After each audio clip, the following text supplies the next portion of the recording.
ನಮಸ್ತೆ, welcome back to my YouTube channel. I hope ಎಲ್ಲರೂ ಚೆನ್ನಾಗಿದ್ದೀರಾ ಅಂತ ಅಂದ್ಕೊಂಡಿದ್ದೀನಿ. ನಾನು ಕೂಡ ತುಂಬ ಚೆನ್ನಾಗಿದ್ದೀನಿ. ಏನಪ್ಪ ಕಸ ಎಲ್ಲ ತುಂಬಿಟ್ಕೊಂಡಿದ್ದಾಳೆ ಅಂತ ನೋಡ್ತಾ ಇದ್ದೀರಾ. ಇದು ಕಸ ಅಲ್ಲ, ಇದರಿಂದ ಸ್ಕ್ರಬ್ಬರ್ ಮಾಡೋಣ ಅಂತ. ನ್ಯಾಚುರಲ್ ಸ್ಕ್ರಬ್ಬರ್, ಪಾತ್ರೆ ಬೆಳಗೋದಕ್ಕೆಲ್ಲ ಯೂಸ್ ಮಾಡ್ತೀವಲ್ಲ, ಸೊ ಅದನ್ನು ಮಾಡೋಣ ಅಂತ. ಫಸ್ಟ್ ಇದು ಎಲ್ಲ ಚೆನ್ನಾಗಿ ಕೊಡ್ಕೋಬೇಕು.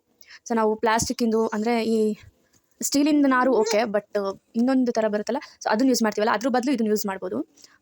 ತುಂಬ ಸೇಫ್ಟಿಯಾಗಿರುತ್ತೆ. ಇವಾಗೆಲ್ಲ ಎಲ್ಲ ಕಡೆ ಹೇಳ್ತಾ ಇದ್ದಾರೆ, ಸೊ ಜಾಸ್ತಿ ಗ್ರೀನ್ ಕಲರ್ ಸ್ಕ್ರಬ್ಬರ್ ಬರುತ್ತಲ್ಲ, ಸೊ ಅದನ್ನು ಯೂಸ್ ಮಾಡೋಕ್ಕೆ ಹೋಗಬೇಡಿ. ಜಾಸ್ತಿ ಕೆಮಿಕಲ್ಸ್ ಅನ್ನೋದಕ್ಕಿಂತ ಬ್ಯಾಕ್ಟೀರಿಯಾ ಬೇಗ ಉತ್ಪತ್ತಿ ಆಗುತ್ತೆ, ಸೊ ಅದರಲ್ಲಿ ಅಂತಾರೆ. ಸೊ ಹಾಗಾಗಿ ನಾನು ಸಹ ಯೂಸ್ ಮಾಡ್ತಿದ್ದೆ, ನಾನು ಯೂಸ್ ಮಾಡ್ತಿಲ್ಲ ಅಂತ ಹೇಳ್ತಾ ಇಲ್ಲ. ಸೊ ಇನ್ಮೇಲೆ ಯೂಸ್ ಮಾಡಬಾರ್ದು ಅಂತ ಡಿಸೈಡ್ ಮಾಡಿ, ನಾವಿರೋದು ಹಳ್ಳಿನಲ್ಲಿ, ಸೊ ಇದು ತುಂಬ ಹೆಚ್ಚಾಗಿ ಸಿಗುತ್ತೆ. ಸೊ ಹಾಗಾಗಿ ಇದನ್ನೇ ಯೂಸ್ ಮಾಡೋಣ ಅಂತ ನಾನು ಟ್ರೈ ಮಾಡ್ತಿದ್ದೆ. ಸೊ ಅದಕ್ಕೆ ನಿಮ್ಮ ಜೊತೆ ಹಂಚ್ಕೊಂಡು ನಿಮಗೂ ಸಹ ಈ ವಿಷಯ ಹೇಳೋಣ ಅಂತ ವೀಡಿಯೋ ಮಾಡ್ತಾಯಿದ್ದೀನಿ. ಸೊ ಯಾರು ಬೇಜಾರು ಮಾಡ್ಕೊಳಕ್ಕೆ ಹೋಗಬೇಡಿ. ಸೊ ಏನಿಲ್ಲ, ದೊಡ್ಡದಿದ್ದರೆ ದೊಡ್ಡದಾಗಿ ಅದೇ ಥರ ದಾರದಲ್ಲಿ ಯೂಸ್ ಮಾಡಿಕೊಂಡು ಕಟ್ಕೋಬೋದು. ಇಲ್ಲಾಂದರೆ ನಮಗೆ ತೀರಾ ಉದ್ದುದ ಬೇಡ, ಚಿಕ್ಕದಾಗಿ ಬೇಕು ಅಂತಂದರೆ ಅದನ್ನು ಸ್ವಲ್ಪ ಚೆನ್ನಾಗಿ ಇಂಜೋದಂದರೆ ಎಲ್ಲ ಸ್ವಲ್ಪ ಬಿಡಿಸಿ ಸೂಜಿ ದಾರದಲ್ಲಿ ಬೇಕಾದರೂ ಇದು ಮಾಡ್ಕೋಬೋದು. ದೊಡ್ಡ ಪಾತ್ರೆಗಳೆಲ್ಲ ತೊಳಿಬೇಕು ಅಂದರೆ, ಸೊ ಈ ಥರ ದೊಡ್ಡದಾಗಿ ಕಟ್ಕೊಂಡು ಮಾಡಿಕೊಂಡ್ರೆ ದೊಡ್ಡ ಪಾತ್ರೆಗಳನ್ನ ತೊಳೆಯೋದಕ್ಕೆ ಈಸಿ ಆಗುತ್ತೆ. ಏನಿಲ್ಲ, ಒಂದೆರಡು ಕಡೆ ದಾರ ಥರ ಸುತ್ತಿ ಅದನ್ನು ಈ ಥರ ಈಚೆ ಬರ್ದಲ್ಲೇ ಇರೋ ಥರ ಕಟ್ಕೊಳೋದು. ಹಾಗೇನೂ ಯೂಸ್ ಮಾಡ್ಬೋದು, ಏನೂ ಆಗಲ್ಲ. ಬಟ್ ದಾರ ಕಟ್ಕೊಂಡು ಇದು ಮಾಡಿದ್ರೆ ಬಿದೋಗಲ್ಲ, ತೊಳಿಬೇಕಾದ್ರೆ ಕ್ಲೀನಾಗಿರುತ್ತೆ ಅನ್ನೋದಕ್ಕೋಸ್ಕರ ದಾರ ಕಟ್ಕೊಳೋದಷ್ಟೇ.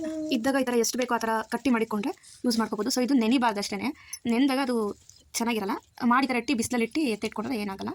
ಯೂಸ್ ಮಾಡಬೇಕಾದ್ರೆ ತೊಳ್ಕೊಂಡು ಯೂಸ್ ಮಾಡಿದ್ರೆ ದೊಡ್ಡದು ಮಾಡಿದೆ. ಈಗ ಚಿಕ್ಕದು ಸ್ವಲ್ಪ ಇತ್ತು, ಸೊ ಇದನ್ನೆಲ್ಲ ಇಂಚ್ಕೊಂಡು ಉದ್ದ ಥರ ಮಾಡ್ಕೋಬೇಕು. ಉದ್ದ ಥರ ಮಾಡಿಕೊಂಡು ಇದನ್ನು ನಾನು ಸೂಜಿ ದಾರದಲ್ಲಿ ಹೊಲಿತೀನಿ.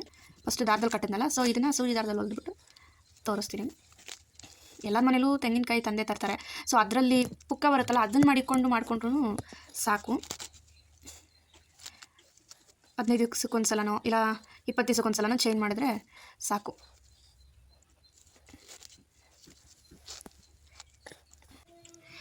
ಈ ವಿಡಿಯೋ ಸ್ವಲ್ಪ ಆದರೂ ಯೂಸ್ಫುಲ್ ಅಂತ ಅಂದ್ಕೊಂಡ್ರೆ ಪ್ಲೀಸ್ ಲೈಕ್ ಮಾಡಿ, ಸಬ್ಸ್ಕ್ರೈಬ್ ಮಾಡಿಕೊಂಡು ಸಪೋರ್ಟ್ ಮಾಡಿ. ನಿಮ್ಮ ಒಂದು ಲೈಕ್, ಸಬ್ಸ್ಕ್ರೈಬ್ ನನ್ನ ನೆಕ್ಸ್ಟ್ ವೀಡಿಯೋಸ್ ಮಾಡೋದಕ್ಕೆ ತುಂಬ ಹೆಲ್ಪ್ ಆಗುತ್ತೆ. ನನಗೆ ಒಂಥರ ಮೋಟಿವೇಶನ್ ಆಗುತ್ತೆ. ಇಲ್ಲಾಂದರೆ ಯಾಕೋ ಮಾಡಬಾರ್ದೇನೋ, ಯಾಕೋ ನನಗೆ ಸಕ್ಸಸ್ ಸಿಗಲ್ವೇನೋ ಅನ್ನೋದೊಂದು ನನ್ನ ಮನಸ್ಸಿಗೆ ಆಳವಾಗಿ ನಾಟ್ಬಿಡುತ್ತೆ. ಸೊ ಹಾಗಾಗಿ ಪ್ಲೀಸ್ ವಿಡಿಯೋ ಇಷ್ಟ ಆದರೆ ಅಟ್ಲೀಸ್ಟ್ ವಿಡಿಯೋ ಇಷ್ಟ ಆಗಿದ್ದೆ ಅಂತನಾದರೂ ಲೈಕ್ ಮಾಡಿ. ಇಲ್ಲ ಇಷ್ಟ ಆಗಿಲ್ಲ ಅಂದರೆ ಇಷ್ಟ ಆಗಿಲ್ದಿರೋ ತಮ್ನೈಲ್ ಇರುತ್ತಲ್ಲ, ಸೊ ಅದನ್ನಾದರೂ ಪ್ರೆಸ್ ಮಾಡಿ.